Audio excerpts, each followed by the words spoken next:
ನಮಸ್ಕಾರ. ಪೂಜಾಸ್ ಕನ್ನಡ ಪಾಕಶಾಲೆಗೆ ಎಲ್ರಿಗೂ ಸ್ವಾಗತ. ಬನ್ನಿ, ಇವತ್ತು ಚಟ್ನಿ ಪುಡಿ ಅಂದರೆ ಶೇಂಗಾ ಚಟ್ನಿ ಪುಡಿಯನ್ನು ಯಾವ ರೀತಿಯಾಗಿ ಮಾಡೋದು ಅಂತೇಳಿ ತಿಳಿಸ್ಕೊಡ್ತೀನಿ. ಬಿಸಿ ರೊಟ್ಟಿ ಆಗಿರ್ಬೋದು, ಕಡಕಲ್ ರೊಟ್ಟಿ ಆಗಿರ್ಬೋದು, ಇದೊಂದು ಚಟ್ನಿ ಪುಡಿ ಇದ್ದರೆ ಸಾಕು. ಮತ್ತು ಬಿಸಿ ಅನ್ನಕ್ಕೆ ತುಪ್ಪ ಹಾಕ್ಕೊಂಡು ಚಟ್ನಿ ಪುಡಿ ಮಿಕ್ಸ್ ಮಾಡ್ಕೊಂಡು ತಿಂದರೆ ಅದ್ರ ರುಚಿನೇ ಬೇರೆ. ಬನ್ನಿ ಯಾವ ರೀತಿಯಾಗಿ ಮಾಡೋದು ಅಂತ ಹೇಳಿ ತಿಳಿಸ್ಕೊಡ್ತೀನಿ. ಅದಕ್ಕಿಂತ ಮುಂಚೆ ಯಾರೆಲ್ಲ ಚಾನಲ್ ಸಬ್ಸ್ಕ್ರೈಬ್ ಮಾಡಿಲ್ಲ ದಯವಿಟ್ಟು ಸಬ್ಸ್ಕ್ರೈಬ್ ಮಾಡ್ಕೊಂಡು ನೋಡಿ.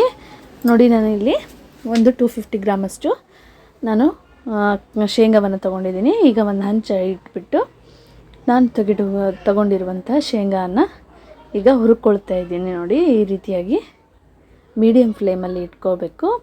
ತುಂಬ ಹೈ ಫ್ಲೇಮ್ ಇಡೋದ್ರಿಂದ ಬೀಜ ಎಲ್ಲ ಬೇಗ ಸುಟ್ಟೋಗೋ ಚಾನ್ಸಸ್ ಇರುತ್ತೆ. ಹಾಗಾಗಿ ನೀವು ಮೀಡಿಯಮ್ ಫ್ಲೇಮ್ ಇಟ್ಕೊಂಡು ನಿಧಾನವಾಗಿ ಹುರ್ಕೊಳ್ತಾ ಬರಬೇಕು. ನೀವು ಶೇಂಗಾ ಬೀಜನ ಎಷ್ಟು ಚೆನ್ನಾಗಿ ಹುರ್ಕೊಳ್ತೀರಾ ಅಷ್ಟೇ ಚೆನ್ನಾಗಿರೋಂಥ ಚಟ್ನಿ ಪುಡಿ ನಿಮಗೆ ಬರುತ್ತೆ. ನೋಡ್ತಾ ಇರ್ಬೋದು ಎಷ್ಟು ಚೆನ್ನಾಗಿ ಫ್ರೈ ಆಗ್ತಾಯಿದೆ ಅಂತ ಹೇಳ್ಬಿಟ್ಟು. ನೋಡಿ, ಈ ಥರ ನೀವು ಹಂಚ ಮೇಲೆ ಸುಟ್ಕೋಬೇಕು. ನಾನು ಈ ಥರ ತಕ್ಕೊಂಡಿದ್ದೀನಿ. ಹಂಚ ಮೇಲೆ ಸುಟ್ಕೊಂಡು ತಣ್ಣಗಾಗಬೇಕು. ಇದನ್ನು ತಣ್ಣಗಾಗಕ್ಕೆ ಬಿಡೋಣ. ಇವಾಗ ನಾನು ಒಂದು ಬೌಲ್ ಆಗೋಷ್ಟು ಕರಿಬೇವು ಸೊಪ್ಪನ್ನು ತೊಗೊಂಡಿದ್ದೀನಿ. ಈ ರೀತಿಯಾಗಿ ಕರಿಬೇವನ್ನು ನೀವು ಬಿಡಿಸ್ಕೊಂಡು ಇಟ್ಕೋಬೇಕು. ಮತ್ತು 2 ಚಮಚದಷ್ಟು ಜೀರಿಗೆಯನ್ನು ತೊಗೊಂಡಿದ್ದೀನಿ. ನೋಡಿದ್ರಲ್ಲ, ಈ ಥರ ಜೀರಿಗೆಯನ್ನು ತೊಗೊಂಡು ಮತ್ತೆ ಹಂಚಿನ ಮೇಲೆ ಒಂದು 2-3 ಡ್ರಾಪ್ಸಷ್ಟು ಎಣ್ಣೆ ಹಾಕ್ತಾಯಿದ್ದೀನಿ. ನೀವು ಎಣ್ಣೆ ಬೇಡ ಅನ್ನೋರು ಎಣ್ಣೆ ಯೂಸ್ ಮಾಡ್ದೇನೆ ಹಾಗೆ ಫ್ರೈ ಮಾಡಿದ್ರೂ ಪರವಾಗಿಲ್ಲ.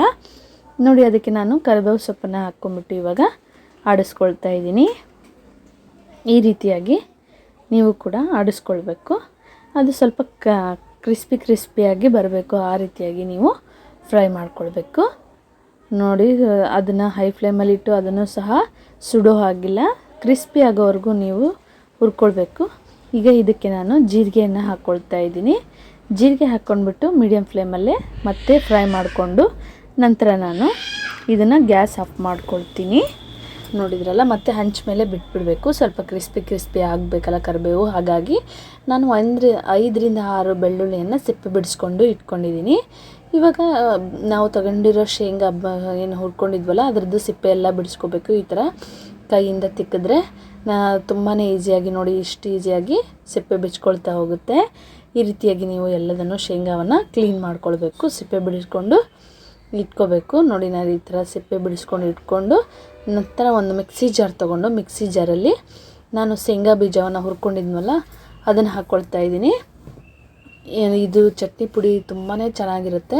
ಮಳೆಗಾಲಕ್ಕೆ ಎಲ್ಲ ತುಂಬಾ ಚೆನ್ನಾಗಿರುತ್ತೆ. ಇದಕ್ಕೆ ಬೆಳ್ಳುಳ್ಳಿಯನ್ನು ಹಾಕ್ಕೊಂಡಿದ್ದೀನಿ. ಮತ್ತು ನಾನು ಫ್ರೈ ಮಾಡ್ಕೊಂಡಿದ್ದೆಲ್ಲ ಕರಿಬೇವು ಸೊಪ್ಪು, ಜೀರಿಗೆ ಎಲ್ಲದನ್ನು ಇವಾಗ ಮಿಕ್ಸಿ ಜಾರ್ಗೆ ಹಾಕ್ಕೊಳ್ತಾ ಇದ್ದೀನಿ. ಆಮೇಲೆ ರುಚಿಗೆ ತಕ್ಕಷ್ಟು ಉಪ್ಪನ್ನು ಹಾಕ್ಕೊಳ್ತಾ ಇದ್ದೀನಿ. ಆಮೇಲೆ 2 ಸ್ಪೂನಷ್ಟು ಅಚ್ಚ ಖಾರದ ಪುಡಿಯನ್ನು ಹಾಕ್ಕೊಳ್ತಾ ಇದ್ದೀನಿ. ನಿಮ್ಗೆ ಎಷ್ಟು ಖಾರ ಬೇಕೋ ಅಷ್ಟು ನೋಡ್ಕೊಂಡು ನೀವು ಹಾಕ್ಕೊಳ್ಬೋದು. ಒಂದು ರುಚಿಗೆ ತಕ್ಕಷ್ಟು ಸ್ವಲ್ಪ ಬೆಲ್ಲವನ್ನು ಹಾಕ್ಕೊಳ್ತಾ ಇದ್ದೀನಿ. ಇದನ್ನೆಲ್ಲ ನೀಟಾಗಿ ಸಣ್ಣದಾಗಿ ರುಬ್ಕೊಳ್ಬರಬೇಕು. ನೋಡಿ, ಈ ಥರ ನಾನು ಸಣ್ಣದಾಗಿ ರುಬ್ಕೊಂಡು ಬಂದಿದ್ದೀನಿ. ಇವಾಗ ಈ ಥರ ನಂದು ಗ್ರೈಂಡ್ ಆದಮೇಲೆ ಈ ಥರ ರೆಡಿಯಾಗಿದೆ ಚಟ್ನಿ ಪುಡಿ. ಇದನ್ನು ನೀವು ದೋಸೆಗಾದರೂ ಆಗಿರ್ಬೋದು, ಕಡಕಲ್ ರೊಟ್ಟಿ, ಬಿಸಿ ರೊಟ್ಟಿ ಅಥವಾ ಬಿಸಿ ಅನ್ನಕ್ಕೆ ತುಪ್ಪ ಅಥವಾ ಎಣ್ಣೆಯನ್ನು ಹಾಕ್ಕೊಂಬಿಟ್ಟು ತಿಂತಾಯಿದ್ರೆ ತುಂಬಾ ರುಚಿಕರವಾಗಿರುತ್ತೆ. ಯಾವ ರೀತಿಯಾಗಿ ಬಂದಿದೆ ಅಂತ ತಿಳಿಸಿ. Thank you.